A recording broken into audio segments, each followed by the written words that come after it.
Bien, la otra pregunta es acerca de la flotación.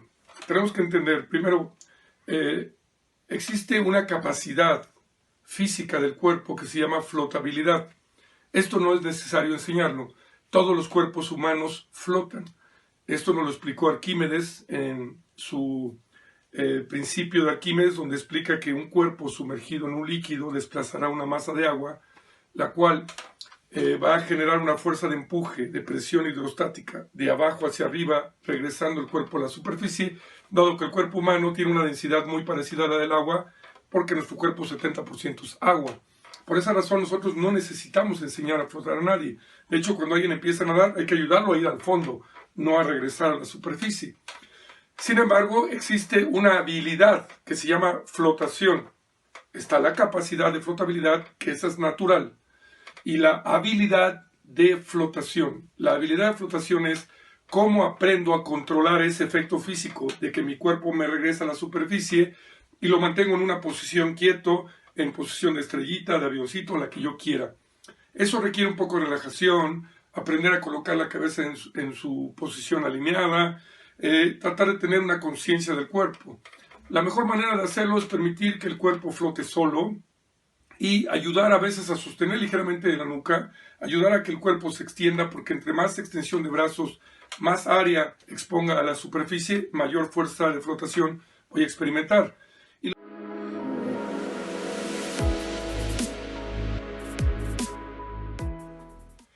Algunos de ustedes nos preguntan los métodos de enseñanza que tienen que ver con la manera como el movimiento surge.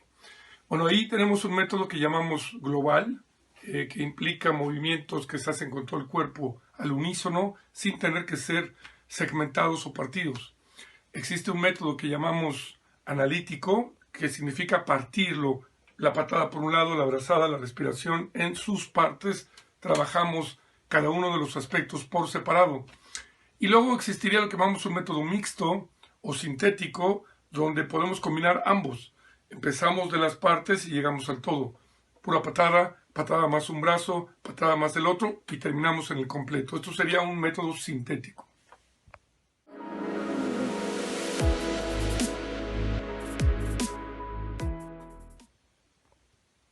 Bien, otra pregunta es acerca de las dos principales leyes de la psicomotricidad. La psicomotricidad nos explica cómo hemos evolucionado como seres psicomotores, es decir, rigiendo nuestro movimiento desde la conciencia de manera reflexiva como procesos cognitivos complejos. Hay 4 leyes de la psicomotricidad.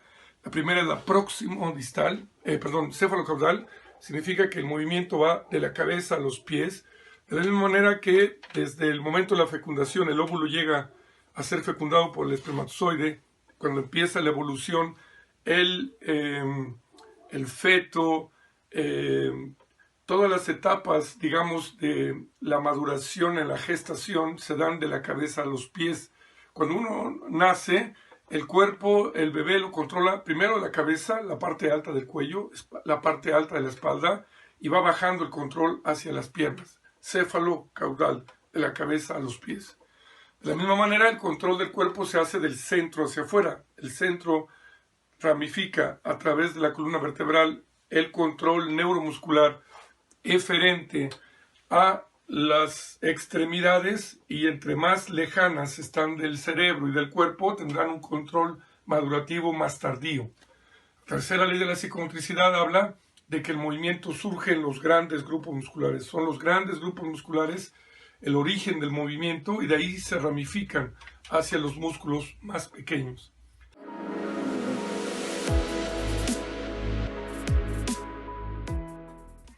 Bien, otra pregunta es ¿en qué momento es correcto, adecuado enseñar técnica? Bueno, hay que entender primero que uno tiene que ser nadador para después aprender técnica.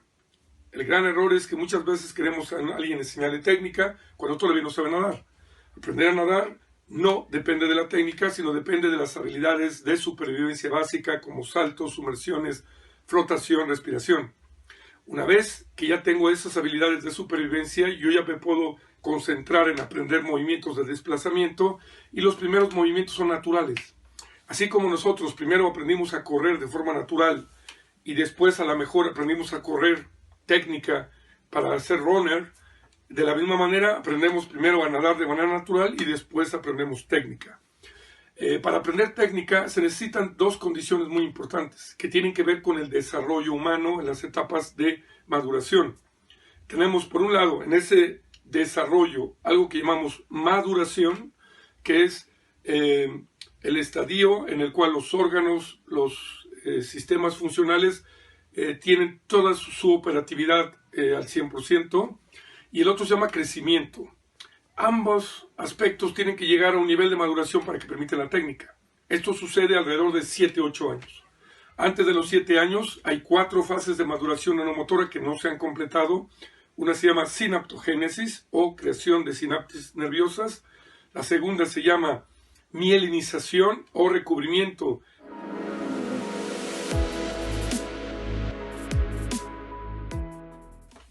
Bien amigos, la otra pregunta tiene que ver con que ¿cómo entendemos un cerebro triuno? Es decir, un cerebro partido en 3 diferentes cerebros o 3 diferentes áreas del cerebro.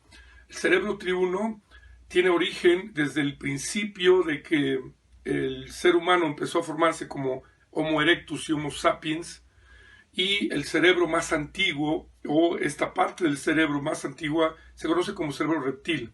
El cerebro reptil es el responsable de cuidar la vida, de mantenernos vivos, de alertarnos ante cualquier amenaza y ayudarnos a tomar acciones para proteger la vida. Este cerebro es el responsable de los instintos, de los reflejos, que son mecanismos de supervivencia. Después tenemos otro cerebro, o otra área del cerebro, más joven, no tan antigua y no tan precario como el cerebro reptil, que se llama el cerebro límbico, también conocido como cerebro emocional o cerebro mamífero. Este cerebro es el responsable de la regulación emocional, del control de estas reacciones intuitivas de nuestro cerebro ante una situación que llamamos emociones. También es el responsable de la memoria y el responsable de las áreas que tienen que ver con el control espacial, con la conciencia del movimiento, el desplazamiento. Por tanto, es el cerebro no solo de la emoción, sino también del aprendizaje.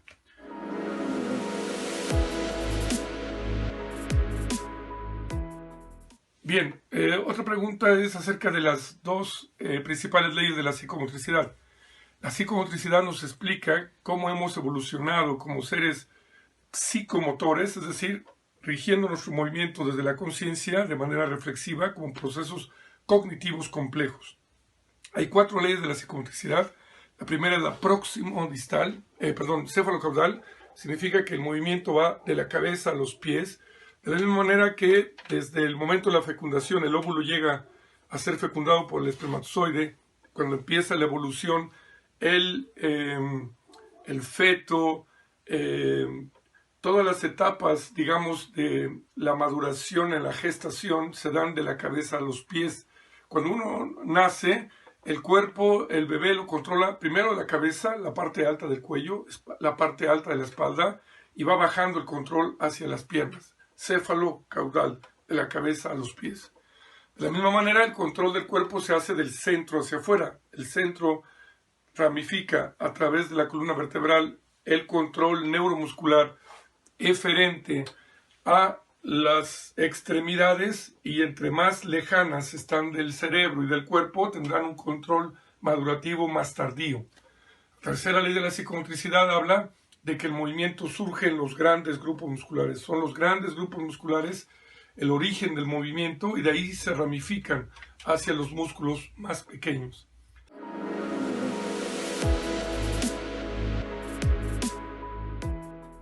Bien, el otro aspecto que preguntan es relacionado a la integración en un trabajo incluyente para los niños que tienen alguna discapacidad.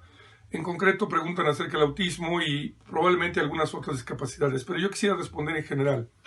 El razonamiento que tenemos que tener es, si nos interesa ser incluyentes, nos interesa que los niños participen en igualdad de condiciones, siempre y cuando la vida del niño, la seguridad de él y de los compañeros no se ponga en peligro. Si la comunicación, el control del grupo o el control de la seguridad se ven comprometidos, lo mejor es optar por otras 2 alternativas.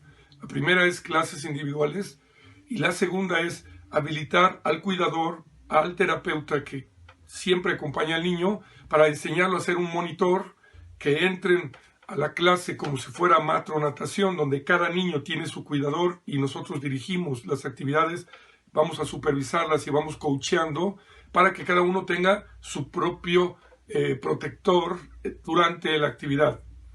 Cuando esto no es un impedimento, es decir, ni la seguridad, ni la comunicación, ni el control grupal, podemos empezar a integrarlos a grupo. Generalmente en sesiones muy cortas, de no más de media hora, aunque la clase durara más, y de preferencia en grupos pequeños y o en horarios donde no haya demasiados niños que puedan distraerlos y ponerlos un poco más alterados. Horarios preferencialmente donde hay mucho menos gente.